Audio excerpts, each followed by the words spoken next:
Amos, thank you so much for joining us today on the Agri Podcast. I am personally excited for this episode to dive deeper into your own background with startups, with Techstars, and also talk about your book, Levers, and how startups and businesses can use this framework that you speak about in the book to build more repeatability into the business. Thank you so much for being here with us today. Thank you so much, Cesar. I'm looking forward to it as well. And I think we're going to have a super fun conversation. Yeah, Hopefully we'll think so too, but we'll have a good time either way. We'll have a good time. This will be the most fun time of today. Best part of the day for sure. Yeah. So Amos, to kick things off, I wanted to ask you about your upbringing. Being someone that has started businesses, scale businesses, startups, invested in startups. Where does that all come from? Right? When did it start? Right? What were the circumstances that you grew up in that paved the way for you to pursue this as a career path?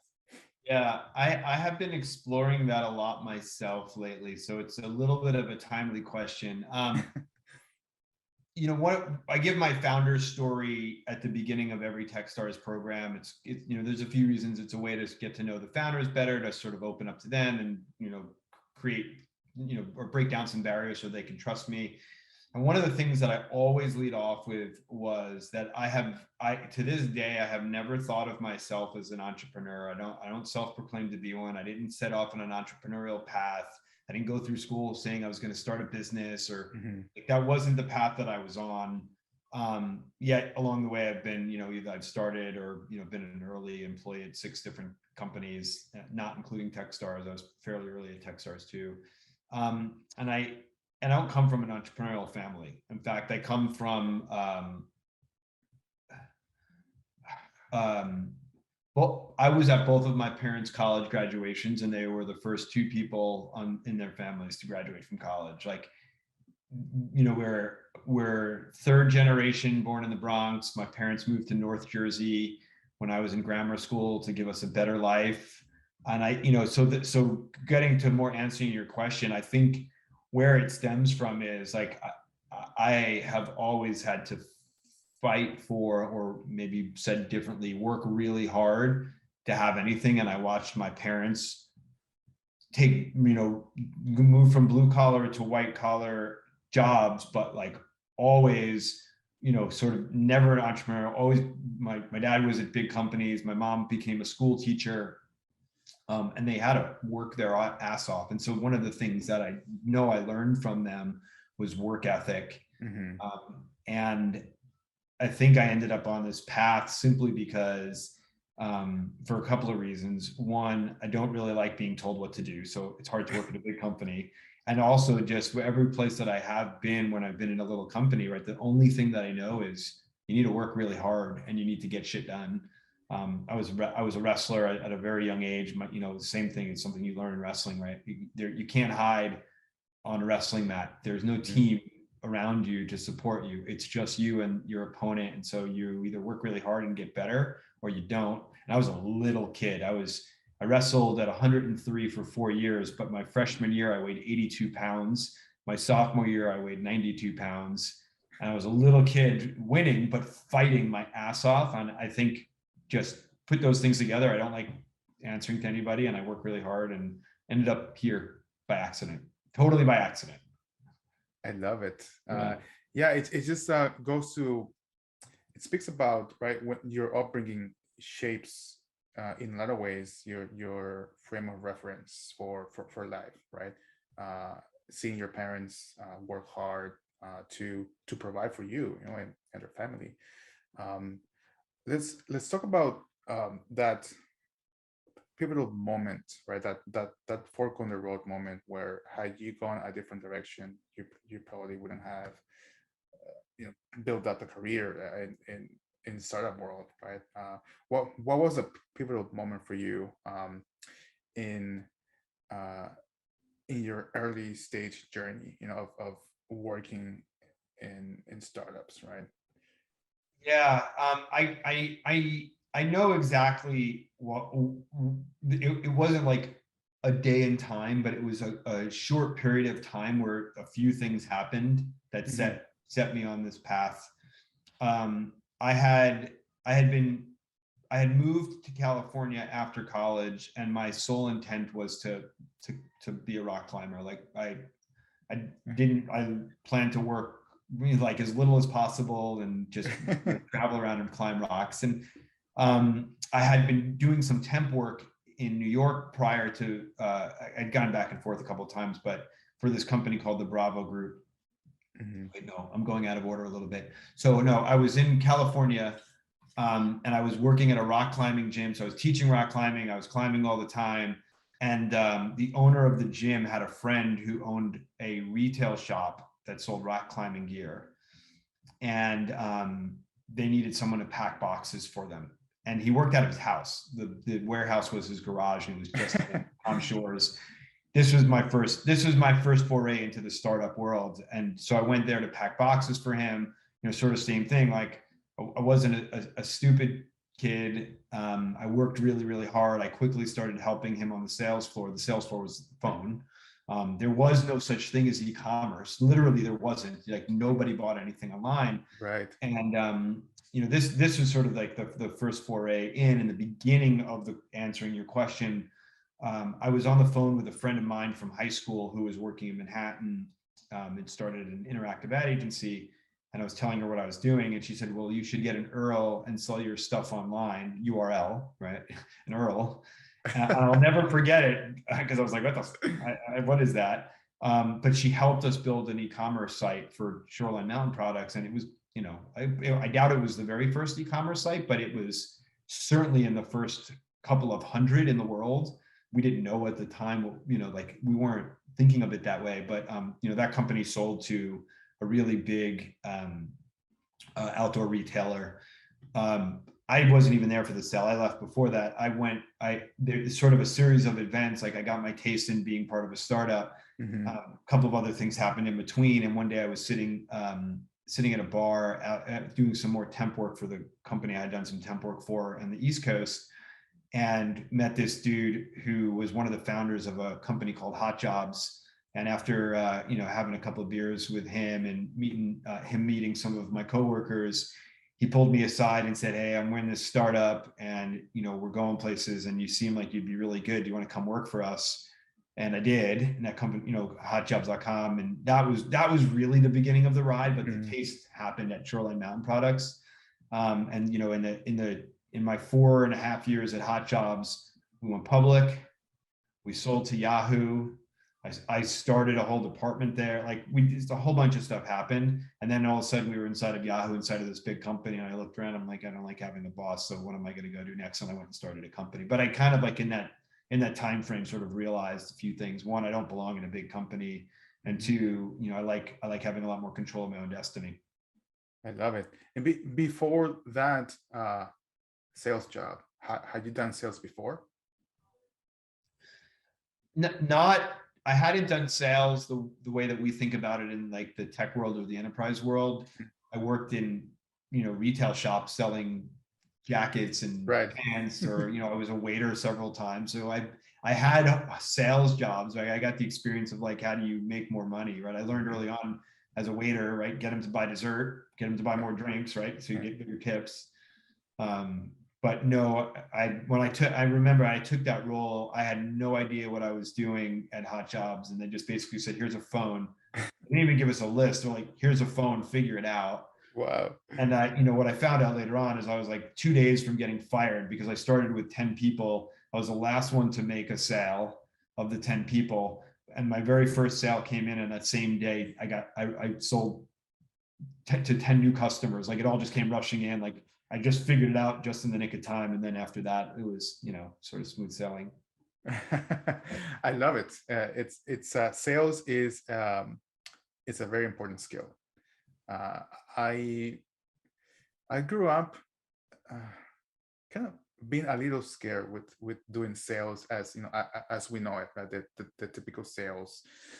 But throughout the years, I realized that it's probably one of the most important skill sets that you can develop, right?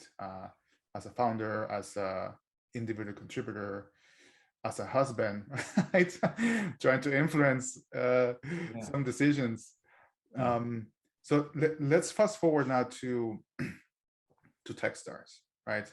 How did that come about? Because the way I understand it is you first became a mentor at Techstars in 2013, and then in 2015 you started as the managing director. So how did that come about? Yeah. So when I became a mentor at Techstars in Austin, it was Techstars didn't exist here. It was just coming here for the first time, and Jason Seitz was running it. He was moving up. He moved up from San Antonio to open the Austin office. I hadn't heard of Techstars before that. I hadn't really heard of the concept of an accelerator before that. And what I got intrigued with was Jason approached me about being an LP in the fund. It was at the time, all the accelerator programs were driven by locally raised funds. And I had just exited a company, Black Locust, and seemed like, yeah, like an interesting investment. And by mentoring, I was able to stay close to the investments. I didn't, like I really didn't understand what any of it meant at the time, but that was my thinking, like, yeah, I'll invest a little bit of money. I'll meet all the companies. I'll see how I can help them, return something to us over time. And I really enjoyed the mentoring. And, I think, what Jason told me years later was that I engaged a lot more deeply than most mentors did. Like, I didn't know that I was. I think it goes back to like the work ethic or things my mom said, like, if you're going to do something, like, give it your all, right? My mom, that rings in my head all the time. And so I just went in and I like helped any company who wanted help as much as they needed help. And I was, I had just exited a company. I wasn't working, so I had a lot of time on my hands. And I had a vested interest because I was invested in all these companies as well. And then after Jason ran the program for 3 years, he took a new role inside of Techstars, which is the role he's currently in. And there's a couple of convergence of a couple of things at once. I had started another company in that meantime, and Jason personally invested in that company. After being at it for a few years, I realized that I didn't really believe it was going to be successful. And if it was, it wasn't going to be because of me, and I wanted to go do something else. So I left and I went to have a beer with Jason to essentially tell him that I was leaving. And, I didn't have a lot of hope for returning his capital, which is not an easy conversation to have, as you can imagine. And he responded, this is over a beer, he responded with, well, that makes this conversation easier. I need someone to replace me. Will you take my job? And, That's great. Like, yes, it sounds fucking great. Excuse my language. It sounds great. And, a couple months later, I took over the role. And that was 6.5 years ago. That's amazing. And there's something about being open to the possibilities and going out for beers that things happen, right? Yeah. It's because there are times where I've been resistant to attending, let's say, a meetup, an event. But then when I go and I show up, have beers, it's like things open up. It's like things you just meet people. Maybe you have an intention of meeting someone to talk about startups, right, or be a podcast guest, right? You're looking for your next projects, right? And just things happen when you're willing to open up, right? Over meeting people, and it doesn't have to be beers, right? It could be coffee, it could be tea, whatever it is. So I'm just glad that you mentioned that a couple times. I think, I appreciate that. I think like there's a couple of things. One, I've just learned in my life, all of the things that I have done, I've landed there in a really unconventional way. Everything, like starting at Hot Jobs, the job at Shoreline Mountain Products, starting a company, starting work.com, Black Look, none of them were conventional ways. And so I think, to your point, is putting yourself out there and being open to opportunities and trusting your gut, I think, is really important. And then the other thing that, I think I've known this and I've operated like this for a really long time, but I'm much more aware of it now in retrospect, and going forward. I'm always been really candidly honest and transparent. So not an easy conversation to have, telling someone that, hey, we gave you money and I'm not giving it back to you. Right. But it was like the right thing to do, of course, right? Like I didn't, the right thing to do is look the person in the eye and do it, person. And, I think the lesson there is, being, to anyone listening who has investors, who wants to have investors one day, like not all of your investors will receive this well, but be really open, honest, and transparent with how things are going all along the way. No surprises, develop relationships. Because look, he invested money in me, that company failed. He did not get his money back, and I got a job out of it, a great job out of it.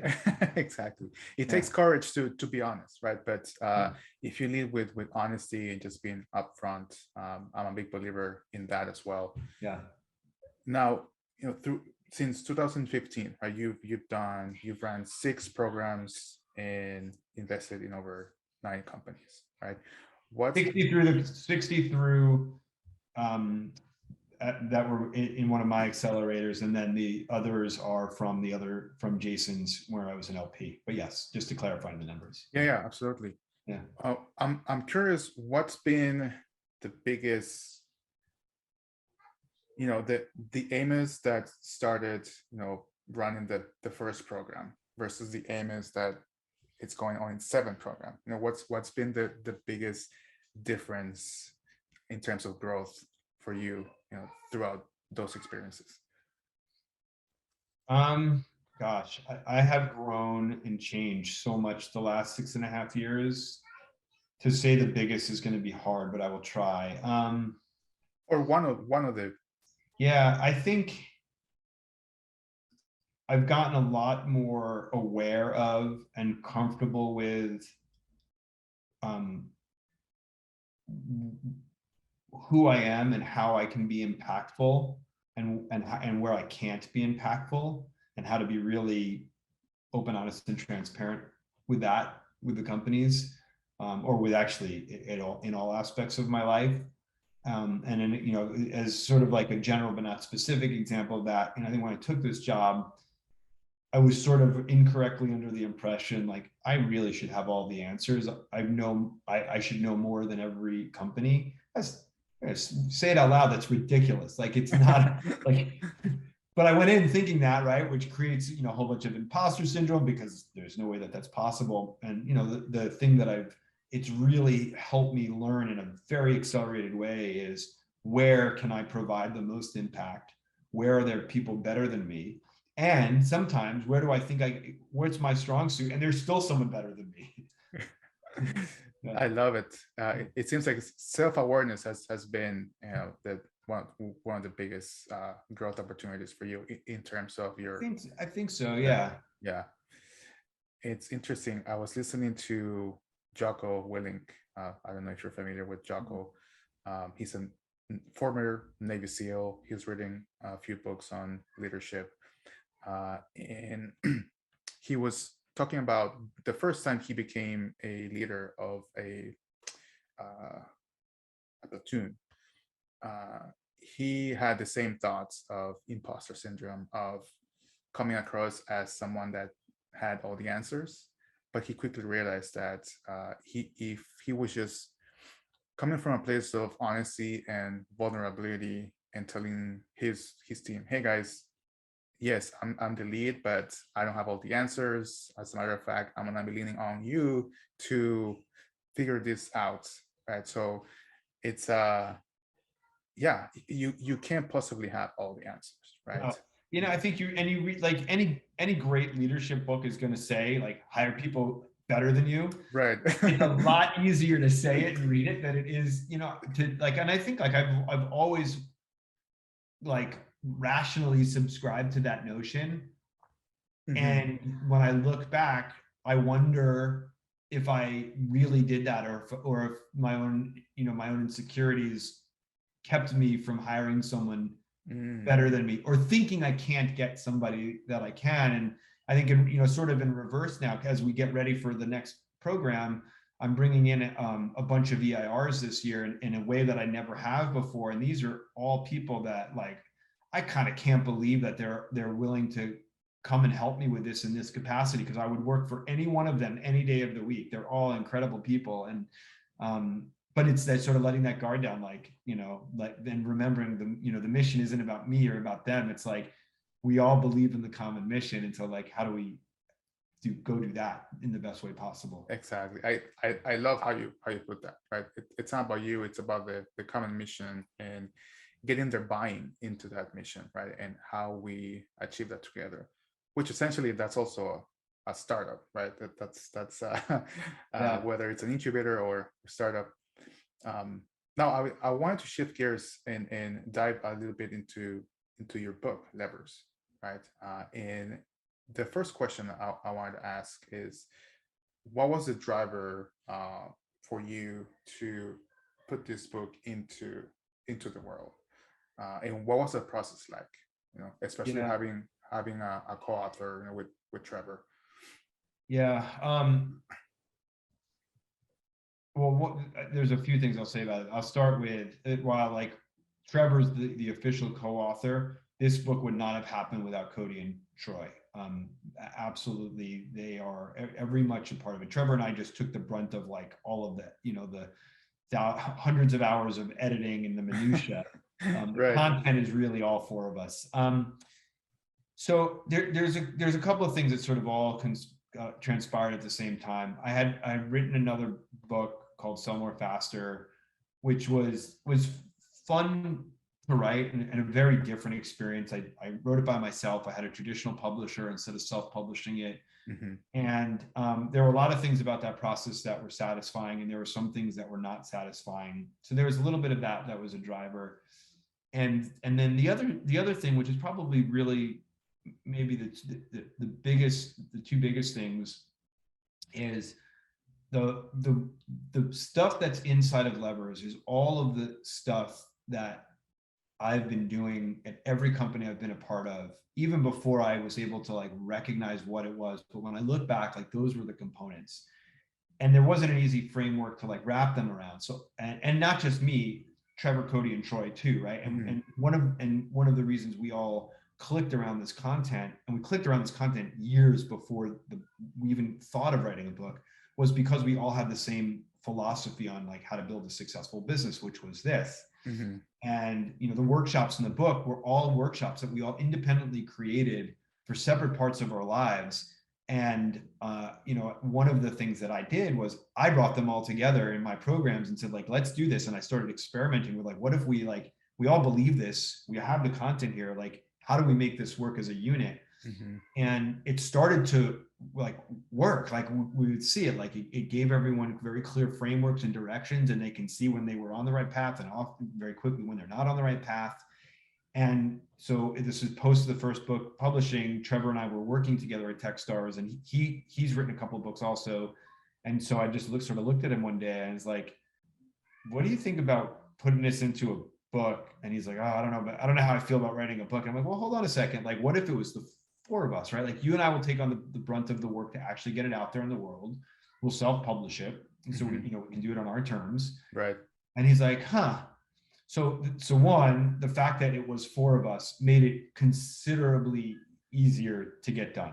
And, because writing a book is a huge undertaking. I have a lot of friends who've written or are trying to write books. It takes years. And this one, like we have the content and all in the first draft written in the month, because we just took our piece and wrote the thing that we know really well. We've done 20 years of research on it. So that was one. And then the driver that got us there was when Trevor and I were talking, I was like, this is great stuff. There is nothing like this in the world. There is no series of frameworks that is operationally focused that says, go do it this way, right? You don't have to believe in our process. Don't care if you don't. Go find another process. Lots of books talk about the theory behind all of these things. Mm-hmm. None of them give you the tactics. All the greatest books out there, none of them say, go do it in this way. So we're operators. Like, let's just go tell people what to do. And if they don't like it, they don't have to do it. But so that was it. Like, we can impact more people. We can do it. We were able to get it out there in a way that didn't conflict with our other lives in a way that would be detrimental. And we were able to create something that I think we're all really, really proud of. I love it.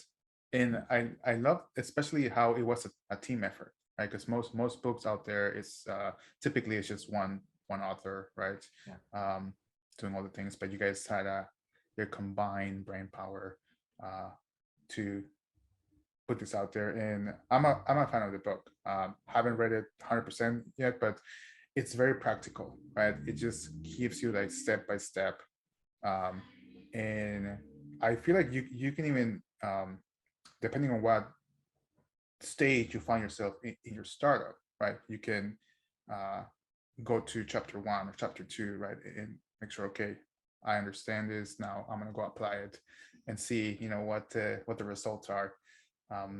So with that, one of the from my experience, I've been working in startups for the past 10 years, and one of the biggest things I've noticed is that while conceptually founders or the whole startup team, they might understand the W3 framework, right, which is the who, the what, and the why.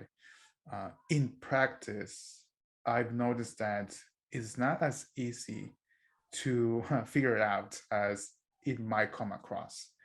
And I wanted to ask you, like, what are some recommendations or things to look out for that can be pitfalls, when trying to implement this W3 framework?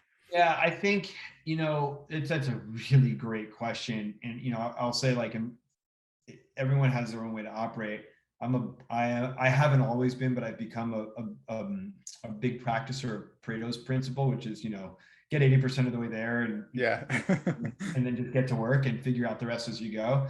I think the thing for some people, they like the frameworks because it gives them a really clear direction of what to do. Mm-hmm. And others like it because it gives them like guidance on like things to think about. Right? So before I answer your question, like to your point, any single one of the workshops can be standalone as if the others didn't exist and they're valuable.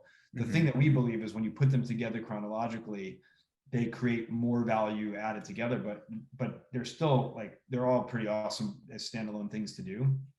So to, answer your question, I think more specifically, which is remember that when you're building your company, there are way more variables and assumptions that are not validated than you can imagine, that you can really conceive of. And you're going to continually learn about those things. So to think that you have to be really rigid and nail your W3, like I always talk about, like, yeah, you got to go nail your W3 because that's what you're aspiring to. But what you're aspiring to and what you do in practice are not always the same thing. The practice should be getting you directionally towards your aspiration, right? Like, so if you step back and think about that just from the most fundamental part of starting a business, and we have this in the appendix, so you'll get there eventually, which is when you have a vision of your company and a mission for your company, you may never achieve that mission, right? We want to change the world in this way. You may never actually change it, but if you're able to head in that trajectory, you're going to have a really, really massive impact on that. And so use the W3 as guidance. We really believe that this is the right direction to go, and we're going to do everything we can to get there. But there's a whole bunch of things that we just don't know. So to think that we have all the answers is actually will hurt you, right? No, you don't have all the answers, and just get in the right direction. So that direction over speed, or I guess. Yeah. I think there, and Silicon Valley does a lot to really hurt this. And it's one of the things that really frustrates me, which is, oh, you have to go build your company in 2 years. And if you're not at $5 million in revenue after 2 years, like, what have you been doing? That's bullshit.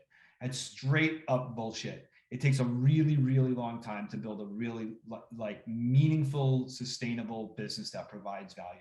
Once in a while, someone gets lucky and it happens faster. The thing that I always tell the companies coming into Techstars is my expectation is this is at least a 10-year relationship from today. I don't care how long you've been in business. It takes a long time. Take your time, especially in the early days, figure it out, get it right. If someone beats you to the market, it doesn't mean they're going to win. They still have to out-execute you. In fact, let them beat you to the market and raise too much money and then go out of business because they spent it in all the wrong places. And you'll continue to build a wonderful, great, long-term sustainable business that is, provides, years and years of wealth to you and your family. This is in my philosophy one of the big reasons why I think startup founders should wait until going to a VC, and getting funding. Because what I've noticed is that a lot of times what ends up happening is they feel pressured by the board, right? By the VCs, by the investors, right?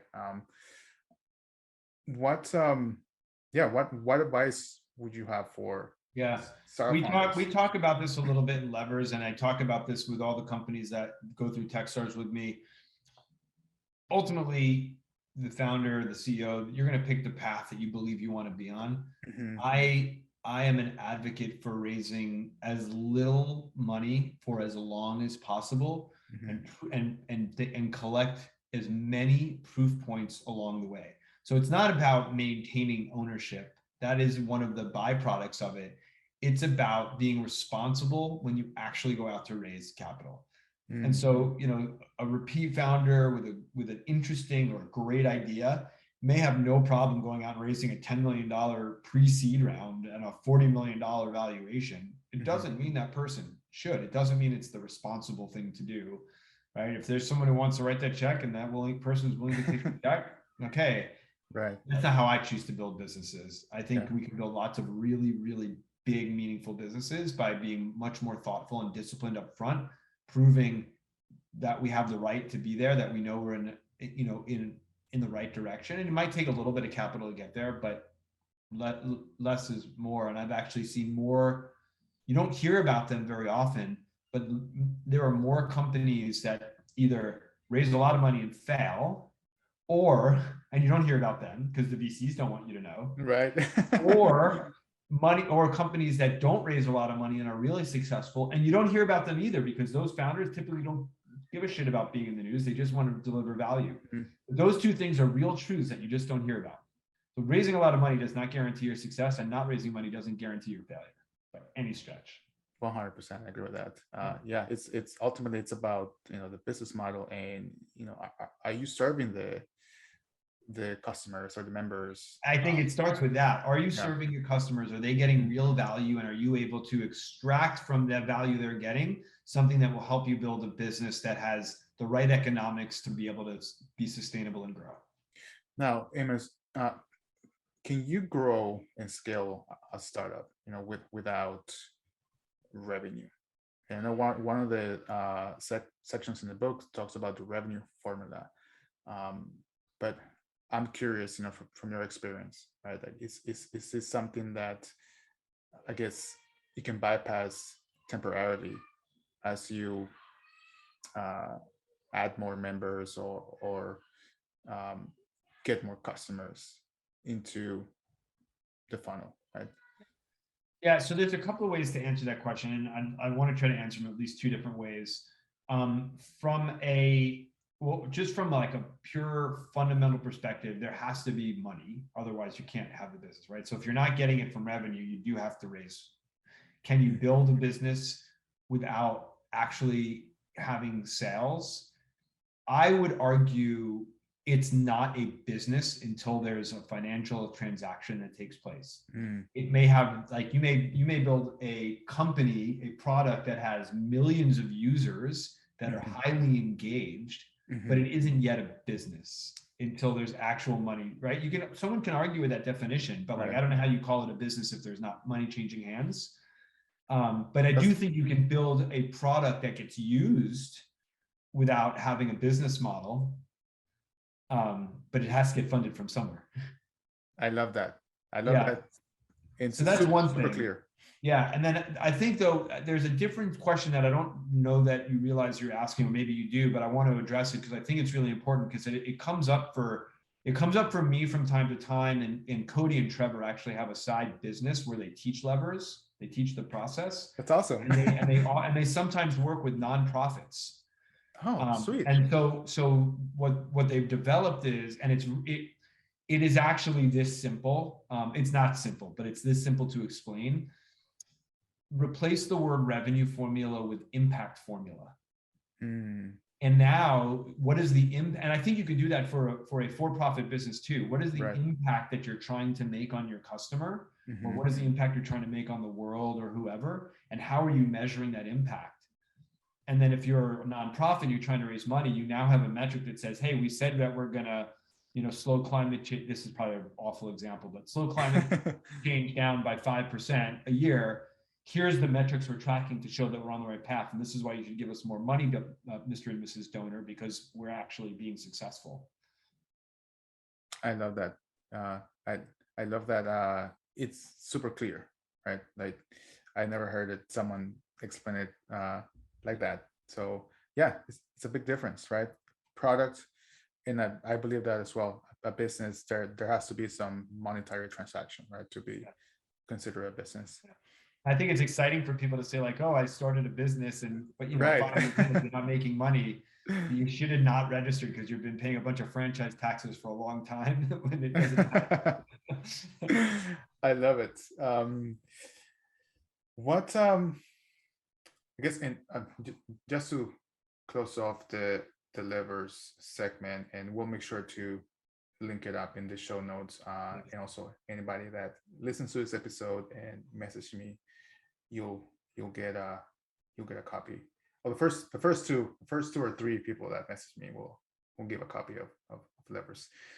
But I want to ask you, throughout Techstars and the incubator, what is the most common, I guess,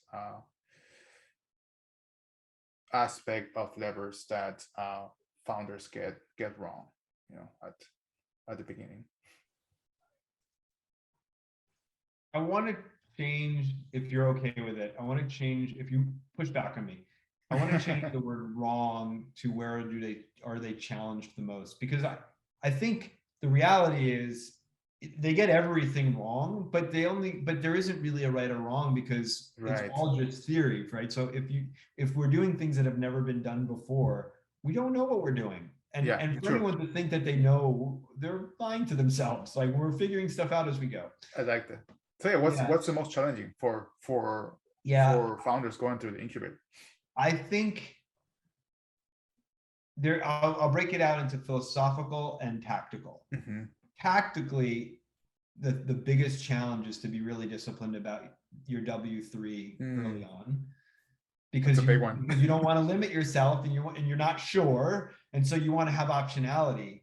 Yeah. And it takes a lot for some people. It takes time to realize you have more optionality when you limit yourself, because now you understand what your options are, versus collecting a whole bunch of data that you don't know what to do with yet, and you can't make sense of it because you have a lot, but it's not enough to actually do anything with.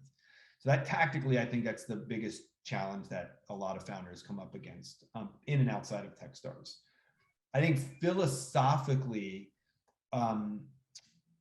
the people will rationally be able to say, I understand why I need to go all through these steps. Mm-hmm. And for a lot of people, being that disciplined to go through them chronologically is a leap. And even if they say they want to do it, it is outside of how they would normally operate.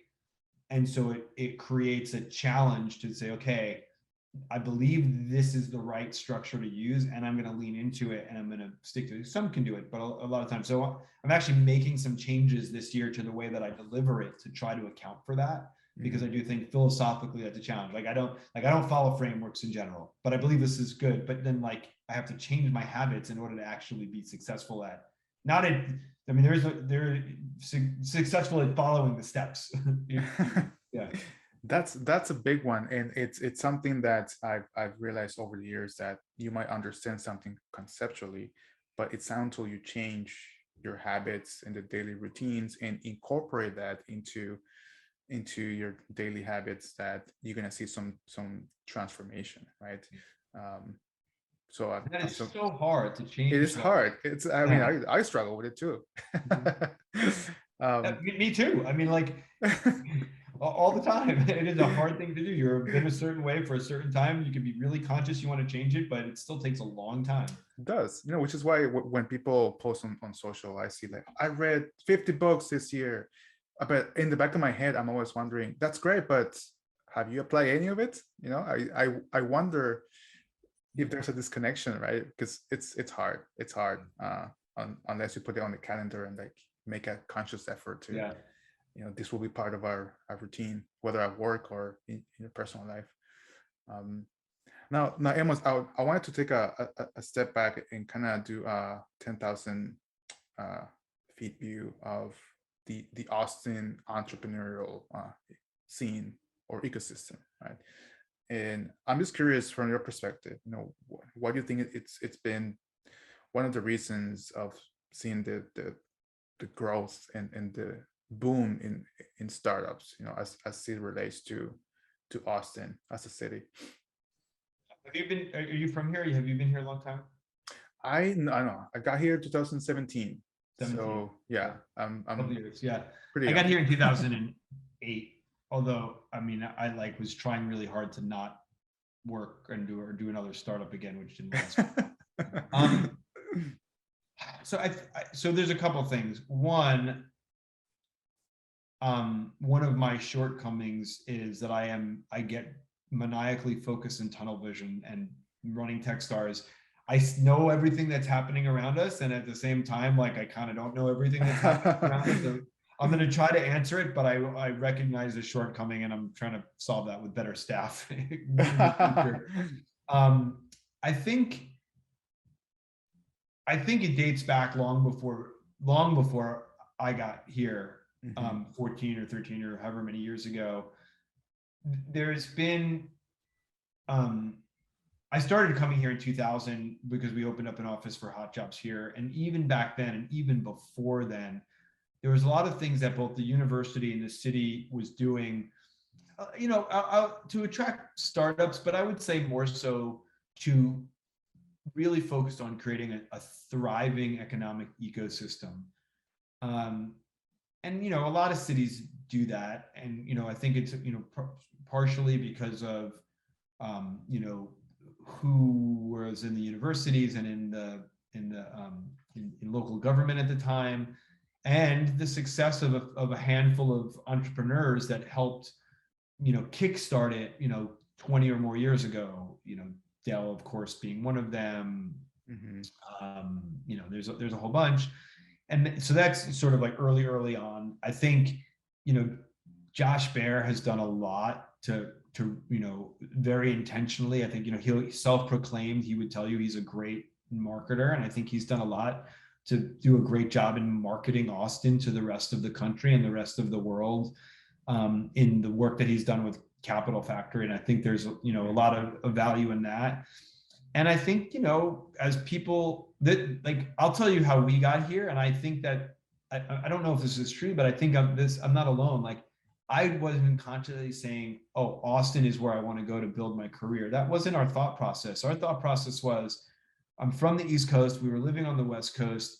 We wanted a different kind of lifestyle than we were going to get living on the coast. And as we looked around the country, we looked at a lot of different places. We looked at Portland, we looked at Seattle, we looked at Austin, we looked at Boulder, we looked in a couple places in North Carolina, and we just kept coming back to, like, there's something about Austin that just feels awesome. The weather is great, the culture is great, the people are nice.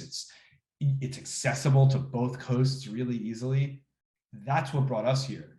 Now, something I'm curious there, and sorry to interrupt, because but I'm curious about this because Austin doesn't have really mountains, right? And you're someone that loves mountains and hiking. How do you make sense of that? I wish my wife was in the room so that I could answer this and have her kick me one more time. It is the one thing, it is the only thing I don't like about it here. It is a challenge. That is a challenge for me, and I go to the mountains a lot. Where do you go? A combination between Colorado, which Techstars headquarters for a long time was in Boulder, so it's easy to make an excuse to get to Colorado. Right. And we have a lot of roots in California, so it's not hard to make excuses to go to California and hit the mountains there as well. So we do spend a lot of our time when we can in one of those two places. Yeah. Now, on the flip side, right, from your background, right, and we were talking about this before we started recording, you're into music, right? So Austin, in that sense, is a perfect fit, being the capital city, the live music capital, right? Yeah. And where this started since early on childhood, like where?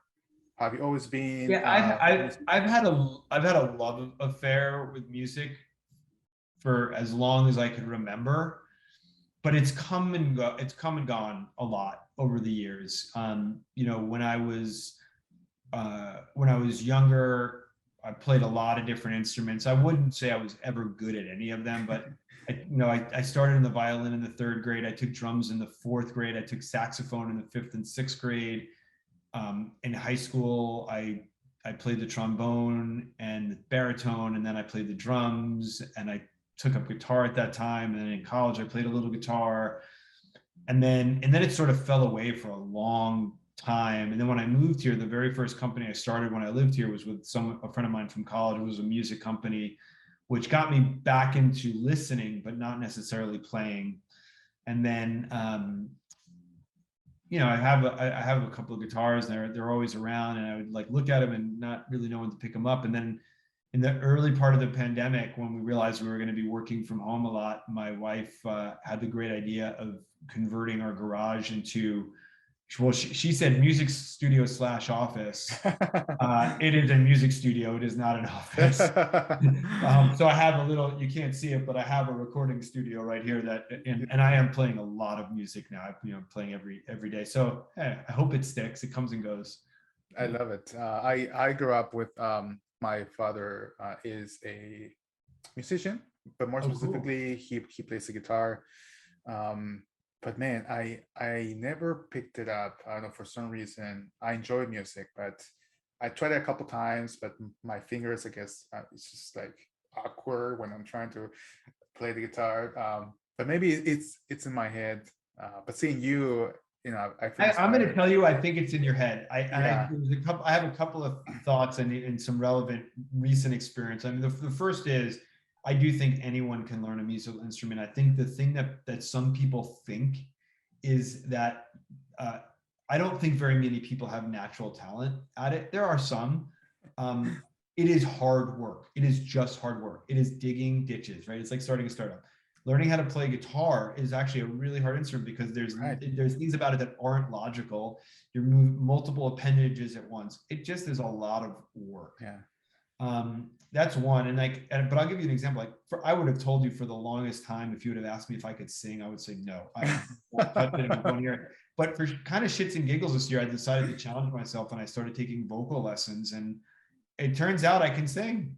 I love it. I mean, I don't have the courage yet to go do that in public. Right. But the person is like, that I take lessons from, she's like, no, you have a good voice, right? So I think it just is a matter of like applying yourself, but it is hard. It is. I gotta stick to it. Hard. Yeah. I gotta stick to it. And I've heard this. I remember I was just talking to a buddy of mine who's in his mid 50s. I'm in my late 40s. He's in his mid 50s, and he would have told you that he has no musical talent at all 5 years ago. And we used to sit in these rooms 5 years ago, him, me, and a few other guys, and we'd be playing some music, and he'd be there, and he wouldn't touch a thing. He's like, I have no musical talent. Well, about 2 years ago, he decided to try the drums, and he's retired, so he can put in the time. He has become, in 2 years, because he plays 3-4 hours a day, every single day, he's become quite an exceptional drummer. A great example of how you really just have to apply yourself. And drums, I mean, holy shit, you've got 4 appendages doing 4 different things. You're trying to keep a very specific, like maybe the hardest instrument there is, and it just is a lot of hard work. Yeah, I just gotta stick to it. Then the first thing I do is make sure I have the guitar ready to go, so I can just pick it up and put it back down. Like I said, the less friction there is, the better. Awesome, Amos. To wrap it up, what would be your number one takeaway that you would love to leave the audience, as it relates to starting, whether a business, a startup, or starting a project, right? Yeah, I would say, I might break this. I'm going to try to keep it as one thing, but I think it's going to come out as three. Be really honest with yourself that you're passionate about the thing you're doing, not the notion of being a business owner. Because if you're not passionate about the thing you're doing, then when things get hard, it's going to be hard to stay focused. That is so true. Through it, and recognize up front two more things. Recognize up front, it is going to be considerably harder than you think it is going to be, just period. And it's going to take a lot longer than you think it's going to be. And you can hear that all day long, but just prepare yourself to spend the next 10 years doing the thing that you're doing. And if you're not comfortable with that notion, don't do it. And then the third thing is, don't worry about what everyone is doing around you. People are going to raise money faster or slower. They're going to have sales faster or slower. And it doesn't matter. You're doing something different. You're racing a different race on a different kind of vehicle in a whole different forum. Focus on the things that you can control and learn about the things you can't control so that you can have the best opportunity to be successful. I love that. And Amos, where can people find you? Best way to reach out to you? LinkedIn is probably the easiest way to do it.